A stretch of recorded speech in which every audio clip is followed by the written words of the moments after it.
کہ high temperature پہ چیزوں کو کوک کرتے ہیں. ہائی ٹمپریچر پہ چیزوں کو جب کوک کیا جاتا ہے تو اس سے ان کا ٹیسٹ جو ہے ویسا نہیں رہتا جیسے رہنا چاہیے.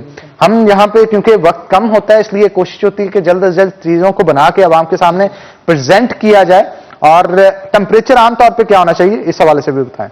ٹمپریچر ویسے میڈیم ہونا چاہیے. زیادہ گرم آئل ہوگا اس کے اندر آپ مسالے ڈالیں گے تو وہ جل جاتے ہیں, نہ ان کا ٹیسٹ صحیح رہتا ہے اور نہ وہ یہ پاکستانی کوکنگ جتنی بھی ہے وہ میڈیم ٹمپریچر پہ ہوتی ہے. سلو آنچ پہ جو ہے نا جتنی اچھی بنتی ہے ویسے تیز ٹمپریچر پہ ویسے نہیں بنتی. بالکل آپ ٹھیک کہہ رہے ہیں. اور اگر آپ ٹمپریچر زیادہ رکھیں گے تو اس سے جو کھانے کا ٹیسٹ ہے وہ مرجھا جائے گا, اور مرجھائے ٹیسٹ کے ساتھ کھانا جو ہے خاص کر فیصل آبادیوں کو کبھی بھی پسند نہیں آئے گا, کیونکہ فیصل آبادی ٹیسٹ کے حوالے سے بڑے کانشیس ہوتے ہیں.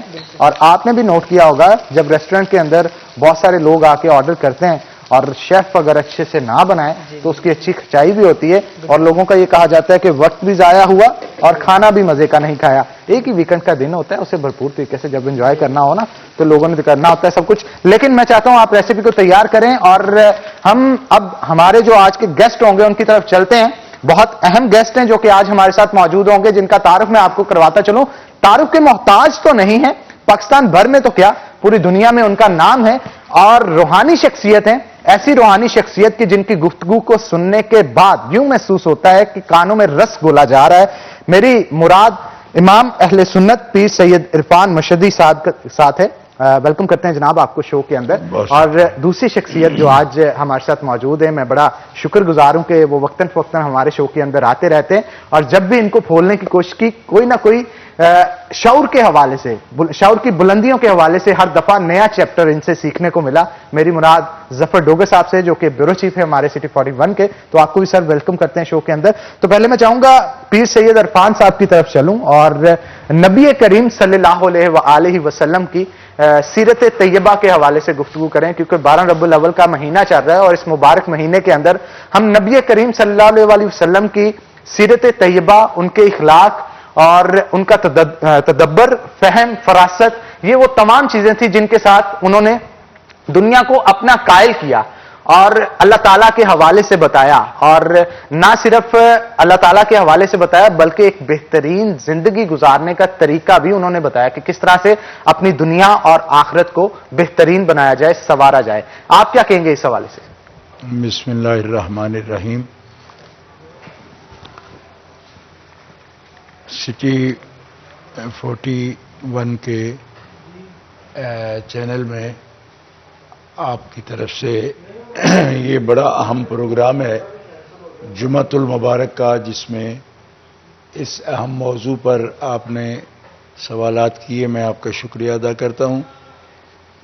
رسول گرامی صلی اللہ تعالی علیہ وسلم اللہ تعالی جل شانہ کے براہ راست تربیت یافتہ ہیں. دنیا میں کسی ادارے سے انہوں نے پڑھا سیکھا نہیں, اللہ تعالیٰ نے ان کو پڑھایا, اللہ نے ان کو سکھایا. رسول پاک فرماتے ہیں ادبنی ربی فاحسن تادیبی, میرے رب نے میری تربیت کی اور بہت اچھی تربیت کی. بے شک بے شک. رسول پاک صاحب خلق عظیم ہیں. آپ کے اخلاق عالیہ کا بیان قرآن پاک میں موجود ہے. انک لعلی خلق عظیم. اخلاق حمیدہ, اوصاف کاملہ اگر متصور ہو سکتے ہیں تو وہ سب ذات رسول کریم میں جمع ہے. حضرت عائشہ صدیقہ سے یہ سوال کیا گیا کہ رسول پاک صلی اللہ تعالی علیہ وسلم کے اخلاق کیسے تھے, تو آپ نے فرمایا کان خلقہ القرآن. قرآن پاک میں جن جن اوصاف کو, جن صفات کو اللہ تعالیٰ نے پسندیدہ خصائل اوصاف فرمایا وہ سب رسول پاک کے ہی اوصاف ہیں. آپ کے اوصاف کا بیان قرآن میں ہے, اور قرآن میں جن اوصاف کا بیان ہے وہ آپ کی ذات میں جمع ہے. بے شک. نبی کریم علیہ الصلوۃ والسلام نے اللہ تعالیٰ جل شانہ وعز اسمہ کی توحید دنیا کے سامنے کائنات میں پیش کی ہے, اور اس کے لیے دلیل, توحید کی دلیل حضور کے اوصاف ہیں, حضور کے خصائل ہیں, فضائل ہیں, شمائل ہیں, محاسن ہیں, آپ بالکل ٹھیک کہہ رہے ہیں. معذرت چاہوں گا میں آپ کی بات کو کٹ کر رہا ہوں کیونکہ بریک کا وقت ہو گیا ہے, تو بریک کے بعد ہم اسی گفتگو کو, اسی موضوع کو آگے لے کے چلیں گے. تو ناظرین ایک بریک لیں گے, بریک کے بعد دوبارہ حاضر ہوتے ہیں. کہیں مت جائیے گا, ہمارے ساتھ رہیے گا.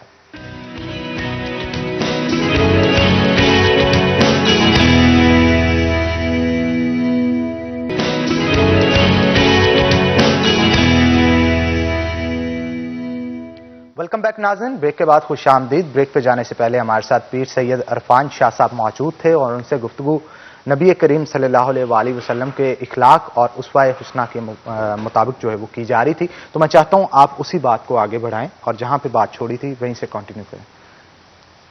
بسم اللہ الرحمن الرحیم. میں یہ عرض کر رہا تھا کہ اللہ تعالیٰ جل شانہ وعز اسمہ نے جیسے چاہا ایسے اپنے حبیب صلی اللہ علیہ وسلم کی سیرت اور صورت کی تخلیق کی. نبی کریم صلی اللہ تعالی علیہ وسلم کے اخلاق حمیدہ کی اللہ تعالیٰ نے تعریف فرمائی اور یہ بتایا کہ خلق عظیم جن کی فطرت میں داخل ہے وہ ہستی حضرت محمد صلی اللہ تعالی علیہ وسلم کی, اور ان اخلاق حمیدہ کا جب ظہور ہوا آپ سے تو وہ سیرت کہلائے, اور اس میں رسول پاک صلی اللہ تعالی علیہ وسلم کے ہر عمل کو اللہ تعالیٰ نے اسوہ حسنہ قرار دی. یعنی اس میں ایک آپ کی شخصیت, ایک آپ کا کردار پوری کائنات کے لیے, خاص طور پر بنی نوع انسان کے لیے ایک ماڈل کی حیثیت رکھتا ہے. اسی کو اسوہ حسنہ کہا گیا کیونکہ آپ کی اتباع بنی نوع انسان کے لیے, خاص طور پر جو لوگ مومن ہیں, مسلم ہیں, ان کے لیے رب تعالیٰ نے آپ کی اتباع کو فرض فرمایا. یعنی یوں نہیں کہ یہ بہتر ہے کہ آپ ان کی پیروی کریں, نہیں, بلکہ فرض ہے ہر مومن اور مسلم پر کہ وہ رسول پاک صلی اللہ علیہ وسلم کی جس طرح خدا کی اطاعت فرض ہے اسی طرح رسول پاک کی اطاعت فرض ہے. اور چونکہ اللہ تعالیٰ جل شانہ وعز اسمہ جسم نہیں ہے, اس کو تو کوئی دیکھ نہیں سکتا, تو کیسے اس کی اتباع کر سکتا ہے؟ تو اتباع صرف رسول پاک کی لازم فرمائی کہ جن کو آپ دیکھ سکتے ہیں یا جن کو دنیا نے دیکھا پھر اس کو رپورٹ کیا کہ رسول پاک ایسا کرتے تھے, ایسا کہتے تھے, ایسے بولتے تھے, ایسے آپ کے کردار عالیہ ہیں. تو اسوہ حسنہ ہر شعبہ زندگی میں رسول پاک کی تعلیمات ہیں, آپ کے افعال مبارکہ ہیں, آپ کے اعمال مبارکہ ہیں, اور آپ کے احوال مبارکہ ہیں, جو آپ کی زندگی کے حالات ہیں, وہ اسوہ حسنہ ہے. اسوہ حسنہ ایک کردار میں جس کو کمال حاصل ہو اس کی زندگی یا اس کی حیات کو اسوہ حسنہ نہیں کہا جا سکتا. اسوہ حسنہ وہ کمپلیٹ اور کامل شخصیت ہوتی ہے کہ زندگی کے کسی موڑ پر اور کسی شعبے میں بھی ان کے اندر کوئی کجی یا کمی یا ناہمواری نہ ہو, بلکہ ہر طور ان کے اخلاق عالیہ کو ایک معیار کا درجہ حاصل ہو. تو ایسی ہستی پہلی امتوں میں انبیاء کرام علیہ السلام وہ بھی ان کے لیے اسوہ حسنہ ہے, جیسا کہ قرآن پاک میں حضرت ابراہیم علیہ السلام جد الانبیاء آپ کے لیے بھی کہا گیا کہ قد کانت لکم اسوۃ حسنۃ فی ابراہیم والذین معہ, تمہارے لیے ابراہیم کی زندگی میں بھی اسوہ حسنہ ہے. مگر قرآن پاک کے طالب علم یہ جانتے ہیں کہ اسی آیت کریمہ میں ایک قول ایسا فرما دیا کہ ہر قول میں آپ ابراہیم کی پیروی کرو, احوال میں پیروی کرو. جبکہ انہوں نے اپنے قوم سے کہا کہ انا براء منکم, کہ میں تمہارے شرک سے بیزار ہوں, میں تمہارے طرز عمل سے بیزار ہوں, اور جو تم پرستش کرتے ہو, پوجا کرتے ہو اللہ کے بنا کسی کی, اس سے میں مطمئن نہیں ہوں, نہ اس سے میں متفق ہوں. تو میں آپ کے ساتھ اس میں شریک نہیں ہو سکتا. اللہ تعالیٰ فرماتا ہے یہ طریقہ عمل جو ہے ابراہیم علیہ السلام کا کہ ایک واضح راستہ بتانا اور پھر اس پر خود بھی قائم ہو جانا اور لوگوں کو بھی اس پہ قائم ہونے کے لیے کہنا, بالکل یہ راستہ. مگر الا قول ابراہیم, صرف ایک بات میں ابراہیم کی آپ پیروی نہیں کر سکتے. تو نبی کریم علیہ السلام کو جب اسوہ حسنہ کہا تو کوئی ایک قول بھی ایسا نہیں کہا کہ اس میں آپ پیروی نہیں کر سکتے. بے شک فرمایا میرا حبیب کامل نمونہ ہے، ہر بات میں، ہر قول میں، ہر حال میں. بے شک وہ میرا رسول ہے، میرا نبی ہے. ہر قول و عمل اور حال میں امت اور بنی نوع انسان اگر ان کی پیروی کرتی ہے تو ان کے لیے کامیابی ہی کامیابی ہے، دنیا کی بھی اور آخرت. تبھی تو کہا جاتا ہے میرا پیغمبر عظیم تر ہے، عظیم سے بھی عظیم تر ہے. تو اب میں اپنے استاد محترم ظفر ڈوگر صاحب کی طرف جانا چاہوں گا. تو ڈوگر صاحب سے اس حوالے سے مزید گفتگو کرتے ہیں. سر کیا کہیں گے آپ، بہت سارے پیغمبروں کو اللہ تعالیٰ کی طرف سے بہت ساری چیزوں کی عطا تھی. حضرت یوسف خواب سن کے اس کی تعبیر بتاتے تھے، اور دیگر پیغمبر کے پاس بھی کوئی نہ کوئی اللہ تعالیٰ کی عطا موجود ہوتی تھی. نبی کریم صلی اللہ علیہ وآلہ وسلم کی جب بھی خاص طور پہ بات کی جاتی ہے، ان کا اخلاق ہی سب کچھ تھا. انہوں نے اپنے اخلاق سے ہی پوری دنیا میں اسلام کا بول بالا کیا. اور اس وقت میں نہ تو سوشل میڈیا تھا، نہ تو ٹی وی چینل سے، نہ ریڈیو تھا، اور نہ ہی انٹریکشن کے دیگر معاملات تھے. لیکن انہوں نے اپنے اخلاق سے گرویدہ بنایا تمام اہل عرب کو، پوری دنیا کو، اور بتایا کہ صداقت، ایمانت اور کس طرح سے دنیا میں باقی تمام چیزیں لے کے چلی جاتی ہیں. کیا کہے گے اس حوالے سے؟ بہت شکریہ حنان بخاری صاحب. پیر سید عرفان شاہ مشہدی صاحب تشریف فرما ہیں. یہ بہت ہمارے لیے خوشی کی بات ہے. بالکل. اور جس اچھے احسن طریقے سے انہوں نے نبی اکرم صلی اللہ علیہ وسلم کی سیرت طیبہ کے بارے میں، آپ کے محاسن کے بارے میں، آپ کے اخلاق اور کردار کے بارے میں فرمایا، بلا شبہ نبی اکرم صلی اللہ علیہ وسلم کی ذات اقدس جو ہے وہ تمام خوبیوں کا مجموعہ ہے.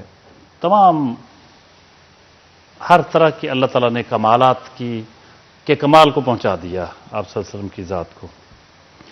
جیسے وہ کہا تھا کہ حسن یوسف دم عیسیٰ ید بیضہ داری، آنچ خوباں ہما دارن تو تنہا داری. کیا بات ہے!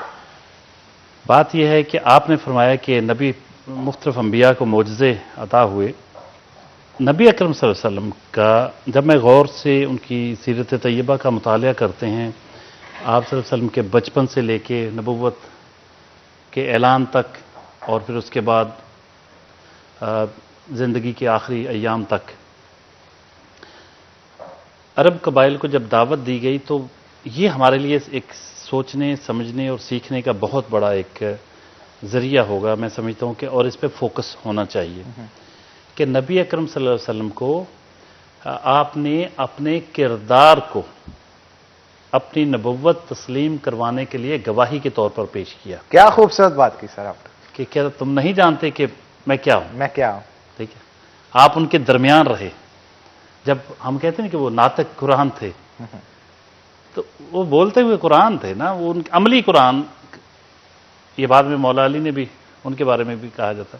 لیکن نبی اکرم صلی اللہ علیہ وسلم یعنی قرآن کی، حضرت عائشہ صدیقہ رضی اللہ تعالیٰ عنہ نے ام المومنین نے جیسے فرمایا کہ قرآن دیکھیں اس میں جتنے اخلاق حسنہ ہیں، جو کچھ اس میں ہے کردار کے حوالے سے، وہ نبی اکرم صلی اللہ علیہ وسلم کی ذات بابرکت میں ہے. بے شک. کردار کی وہ اہمیت ہے، اخلاق کی وہ اہمیت ہے. دیکھیں آج ہم غافل ہیں، اگر ہم آج فرسٹریشن کا شکار ہیں، گمراہ ہو رہے ہیں، بہت ساری چیزوں میں ہم اشکالات کا شکار ہیں، بہت ساری ہماری الجھنیں ہیں. تو جب ہم نبی اکرم صلی اللہ علیہ وسلم کی ذات بابرکت کا مطالعہ کرتے ہیں، جب ان کی سیرت کو پڑھتے ہیں، ان کے کردار کو دیکھتے ہیں، تو ہمیں پتہ چلتا ہے کہ انہوں نے اپنے کردار کے ذریعے، اپنے اخلاق کے ذریعے لاکھوں، ہزاروں، جتنے بھی لوگ اس وقت جتنی تعداد میں موجود تھے ان کو مسخر کیا. مشکل تھا، بہت مشکل تھا، آسان کام نہیں تھا. بہت جد و جہد والی زندگی ہے.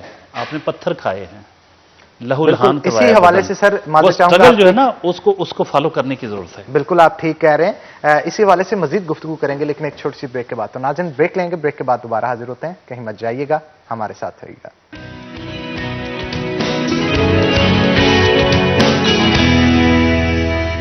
ویلکم بیک ناظرین. بریک کے بعد خوش آمدید. ہمارے شیف جہانگیر کی طرف چلتے ہیں اور جانتے ہیں کہ ریسیپی کہاں تک پہنچ چکی ہے. جہانگیر کہاں تک ریسیپی پہنچ چکی ہے؟ کتنا اور وقت درکار ہے؟ تقریباً 10 منٹ کے اندر ریڈی ہو جائے گی ساری. چلیں جی 10 منٹ کے اندر ریڈی ہو جائے گی. تو میں چاہتا ہوں ریڈی ہونے کے بعد آپ اسے پریزنٹ کریں اور گارنشنگ کر کے پراپر طریقے سے اسے پریزنٹ کریں. تو اتنی دیر ظفر ڈوگر صاحب کی طرف جانا چاہوں گا. سر بریک پہ جانے سے پہلے نبی کریم صلی اللہ علیہ وآلہ وسلم کی صداقت، امانت، ان کی سچائی اور اس کے ساتھ ساتھ ان کے کردار اور اخلاق کی بات کی جا رہی تھی. میں چاہتا ہوں اسی کو کنٹینیو کریں. حنان بخاری صاحب، آج ہمارے درمیان جو شخصیت موجود ہیں، میں صرف دو باتیں کہہ کے میں چاہوں گا کہ ان سے بات کی جائے. پہلے ہی آج وقت کم ہے تو ہم ان سے جاننا چاہیں گے بہت کچھ. میں دو چیزوں کو نبی اکرم صلی اللہ علیہ وآلہ وسلم کی ذات بابرکت میں جب دیکھتا ہوں، ایک ان کا اخلاق، کردار، ان کی جس کے ذریعے انہوں نے مسخر کی کائنات. ایک یہ نبی اکرم صلی اللہ علیہ وسلم کو ظاہر ہے اللہ تعالیٰ کی جو ایک ہدایات ہوتی ہیں یا اللہ تعالیٰ کی جو معرفت ہوتی ہے، اللہ تعالیٰ کا جو پیغام رسانی کا سسٹم ہے، اسی کی بدولت یہ کوئی بھی انسان از خود یہ نہیں کرتا. نبی اکرم صلی اللہ علیہ وسلم یا تمام انبیاء اکرام اللہ تعالیٰ کروا رہا ہوتا ہے، اللہ تعالیٰ کی حکمت ہوتی ہے، اللہ تعالیٰ کا اپنا ایک سسٹم ہے جس کے ذریعے وہ سب کچھ کروا رہا ہوتا ہے. تو نبی اکرم صلی اللہ علیہ وسلم کی سیرت پاک میں مجھے دو چیزیں بہت ہی نمایاں نظر آتی ہیں. آپ کا صادق اور امین ہونا، اچھا انسان، اپ رائٹ ہونا، اور جو اللہ تعالیٰ نے جو ایک ذمہ داریاں نبوت کی عطا کی تھیں، اس کے جو بھی آبجیکٹیوز ہوتے ہیں اس کے حصول کے لیے ایک مستقل مسلسل محنت اور جد و جہد، یہ بہت ایک نمایاں چیز. زندگی کے ایک ایک لمحے میں سٹرگل سے گزر رہے ہیں، سٹرگل جد و جہد ہے. ہر طرف معاہدے بھی کیے، جنگیں بھی کی اور بہت کچھ کیا. اکیلے چلے اور پھر پورا عرب کس طرح مسخر ہو گیا.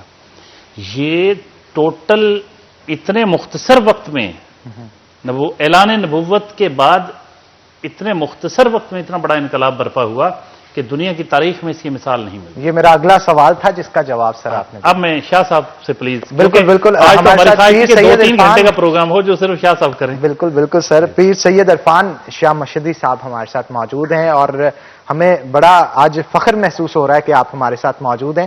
میں چاہتا ہوں کہ آپ بولتے ہی رہیں، کیونکہ جب آپ بولتے ہیں تو یوں محسوس ہوتا ہے کہ لبوں سے گلاب کی پنکھڑیاں جو ہیں وہ نکل رہی ہیں. تو میں چاہتا ہوں آپ نبی کریم صلی اللہ علیہ وآلہ وسلم کی حرکات، ان کی عادات کے حوالے سے بھی ہمیں بتائیں، تاکہ وہ کس طرح سے چلتے تھے، کس طرح سے مسکراتے تھے، کس طرح سے دیکھتے تھے، اور کسی نے اگر ان کے ساتھ بات کی، انٹریکشن کی، تو اس کے برعکس وہ کس طرح سے اس سے بات کرتے تھے. یہ تمام تر ان کی حرکات کے حوالے سے ہمیں ذرا بتائیے. صلی اللہ علیہ حبیبی محمد علیہ وسلم. بخاری صاحب، گزارش یہ ہے کہ نبی کریم صلی اللہ تعالی علیہ وسلم اللہ تعالیٰ کی صفت تخلیق کے شاہکار ہیں.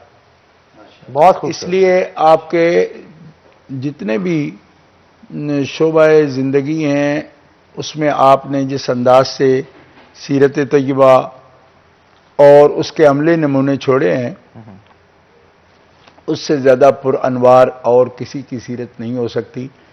نبی کریم علیہ الصلوۃ والسلام نے فرد سے لے کر پوری امت تک اور پورے معاشرے تک اپنے پیغام کو پہنچایا. جیسے کہ آپ نے پہلے کہا کہ اس وقت کوئی میڈیا تو تھا نہیں، تو میڈیا ایک بہت بڑا ذریعہ ہے پیغام کے نشر کرنے کا، لیکن معاشرے کی تشکیل میں بنیاد افکار کی ہوتی ہے، بے شک، اور افکار کے ساتھ اعمال کی ہوتی ہے.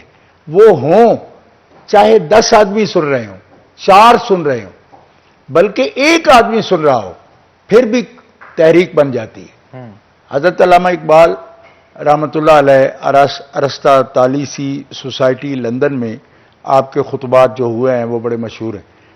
ایک خطبہ جو توحید پر آپ دے رہے تھے، اس میں ایک جرمن سٹوڈنٹ نے یہ سوال کیا کہ اللہ تعالیٰ جل شانہ کے بارے میں بہت معلوم عقیدہ اس کے بارے میں بیان نہیں ہو سکتا. اس کی وجہ یہ ہے کہ نہ تو کسی نے دیکھا اس کو، نہ اس کی صفات کا ادراک اس طرح کیا جیسا محسوسات سے ہو سکتا ہے. اس کے نشانات اس قسم کے ہیں، نظری نشانات ہیں. نظریاتی اور چیز ہوتا ہے نظری نشانات، یعنی بدی ہی نہیں ہے.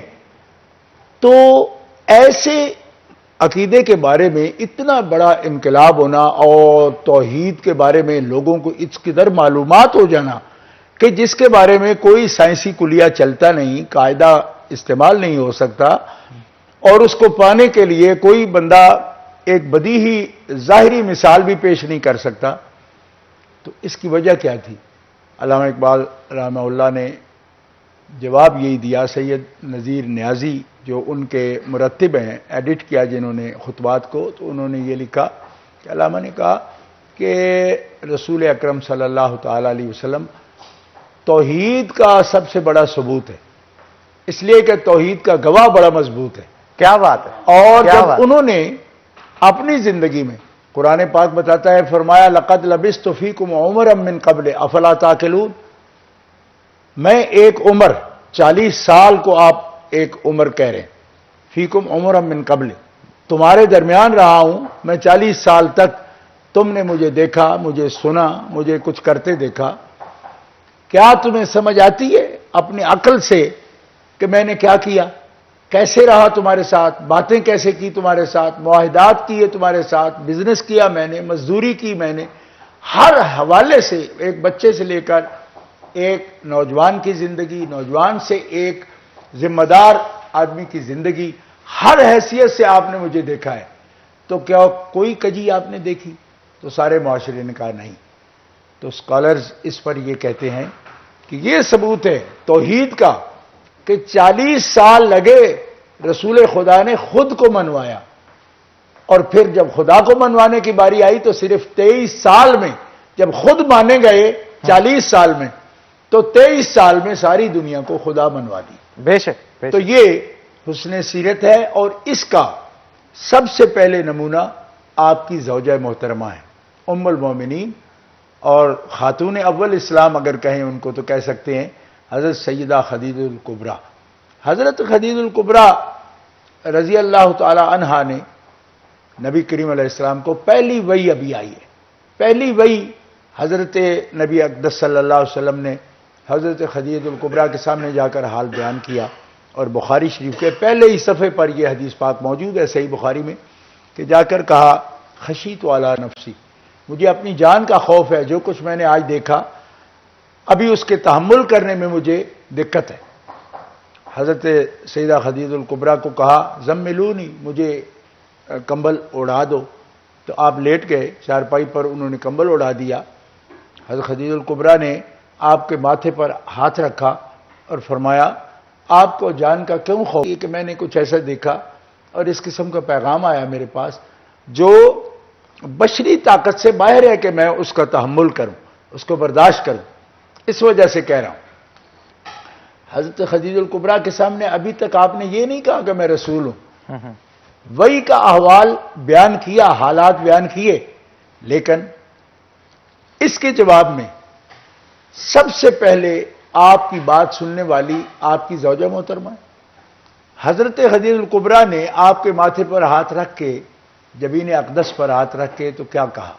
آپ نے فرمایا واللہ ما یخزیک اللہ ابدا، آپ کو جان کا خوف نہیں ہونے چاہیے، آپ جیسی ہستی کو اللہ تعالیٰ کبھی ضائع نہیں کرے گا. کیا بات. کیوں کہ آپ کی جیسی سیرت ہے، اس سیرت کے لوگ دنیا سے جاتے ہی نہیں. وہ دنیا سے ان کا جسم اگر نہ بھی نظر آئے، پردے میں چلا جائے، پھر بھی ان کی عادات اور خصائل وہ تو روشن سورج کی طرح ہیں، اور سورج کے بغیر جیسے زندگی نہیں چلتی، معاشرہ نہیں چلتا، ان خصائل حمیدہ کے بغیر کیسے چلے گا؟ تو جو پہلا نمونہ انہوں نے پیش کیا، ابھی اعلان نبوت نہیں ہوا، اس سے پہلی زندگی کے بارے میں تجربہ بیان کر رہی ہیں، اور ہیں بھی وہ جو سب سے قریب ہیں.